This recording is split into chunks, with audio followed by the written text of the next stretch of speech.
Redenominasi adalah penyederhanaan nilai mata uang menjadi lebih kecil tanpa mengubah nilai tukar, sebagaimana dinyatakan baru-baru ini oleh Menko Perekonomian Darmin Nasution dan Gubernur BI Agus Marto. Pemerintah melalui RUU Redenominasi Rupiah ingin segera mengecilkan bilangan atau penyebutan rupiah. Ini bukan pemotongan uang atau revaluasi rupiah terhadap falas, tapi semata-mata penyederhanaan bilangan atau hitungan.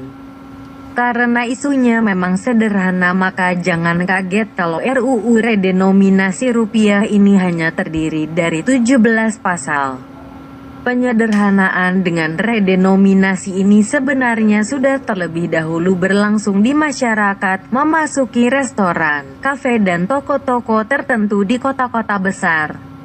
Harga-harga barang dicantumkan tanpa angka ribuan, penghilangan 3 angka 0 itu ternyata tidak membingungkan atau menyesatkan pengunjungnya.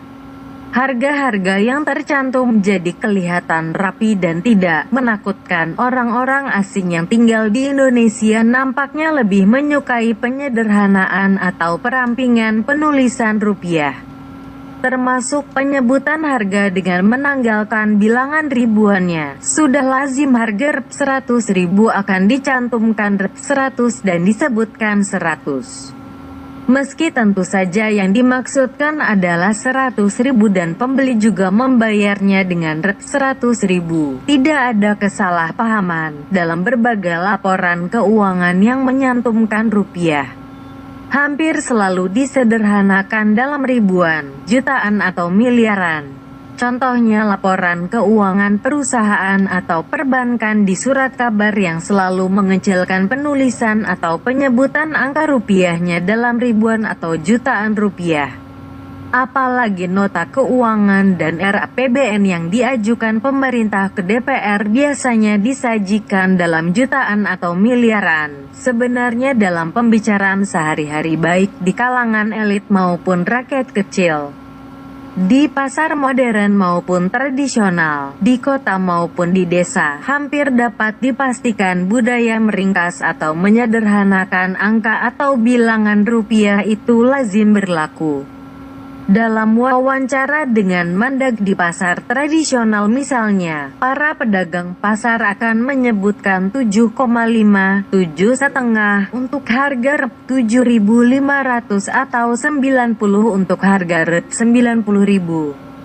Dan lawan bicaranya itu mengerti persis apa atau berapa yang sebenarnya dimaksud. Tetapi ketika bilangan yang sama disebutkan oleh pedagang sepeda motor, tentu 7,5 itu bermakna Rp7,5 juta alias dalam jutaan. Kalau di bursa mobil bekas, yang dikatakan 90 bermakna Rp90 juta. Praktik yang sudah lazim ini praktis berlaku bila berkaitan dengan penyebutan bilangan harga atau penulisan rupiah. Tegasnya, seseorang tidak akan menyebutkan 10 untuk nomor rumah atau nomor surat 10.000 misalnya, atau nomor penerbangan 3.000 tidak akan disebutkan atau dikatakan 3 atau 30. Pertimbangan lain adalah bahwa nilai mata uang suatu negara yang terlalu rendah sehingga sangat jauh berbeda dari nilai mata uang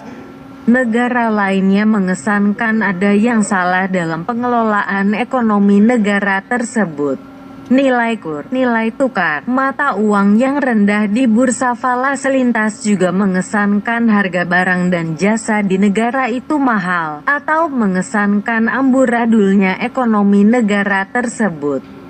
Rasanya sulit membangun kepercayaan terhadap perekonomian dengan mata uang yang nilai tukarnya rendah atau jatuh. Rupiah yang berlaku sekarang ini sebenarnya sudah berlangsung sejak 1966 ketika pemerintah melakukan pemotongan uang Rp1.000 menjadi Rp1 yang sempat membuat masyarakat panik dan harus mengganti uang rupiah yang beredar dengan uang rupiah baru.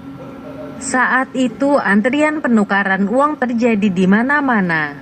Dan karena kehilangan kepercayaan terhadap rupiah, masyarakat membeli barang apa saja yang bisa dibayar atau menerima uang lama. Inflasi yang berlangsung selama 50 tahun, tahun 1967 sampai tahun 2017, tentu telah menggerogoti nilai rupiah sehingga kini semua bilangan harga minimal dalam ribuan. Oleh karena itu sudah tepat bila pemerintah dan Bank Indonesia kini berkehendak menyederhanakan nilai rupiah mengikuti pola atau budaya yang sudah berlangsung mulus di masyarakat selama ini dalam penerbitan atau pengedaran uang baru sebagai pengganti uang yang telah lama beredar. Bank Indonesia akan menerbitkannya dalam bilangan baru sesuai dengan kesepakatan nantinya dengan DPR sesuai dengan RUU-nya. Misalnya Rp 100 uang baru untuk Rp 100.000 uang lama atau Rp 50 untuk Rp 50.000 dan seterusnya. Tentunya uang baru ini akan beredar bersama-sama atau berdampingan dengan uang lama agar tidak ada kejutan atau kepanikan. Dalam jangka waktu 5 tahun, diperkirakan uang lama telah habis tersedot masuk kembali ke BI dan yang beredar tinggal uang baru. Dalam tahun pertama saja diperkirakan masyarakat sudah terbiasa dengan adanya dua mata uang yang beredar, lama dan baru, dan cenderung lebih suka menggunakan uang dengan nominal yang baru. Kurs rupiah terhadap dolar pun akan menjadi $1 sama dengan Rp 13 dan rupiah nampak lebih berwibawa atau bergengsi. Cara yang mulus ini sudah dipraktikkan di Turki dan berhasil. Begitu pula di Yaman pada awal 1990-an saat Yaman Utara dan Yaman Selatan disatukan menjadi satu negara di mana masing-masing membawa mata uangnya sendiri dengan nilai yang berbeda-beda tapi berlaku bersama menunggu mata uang baru. Selamat pada BI dan pemerintah dengan redenominasi rupiah.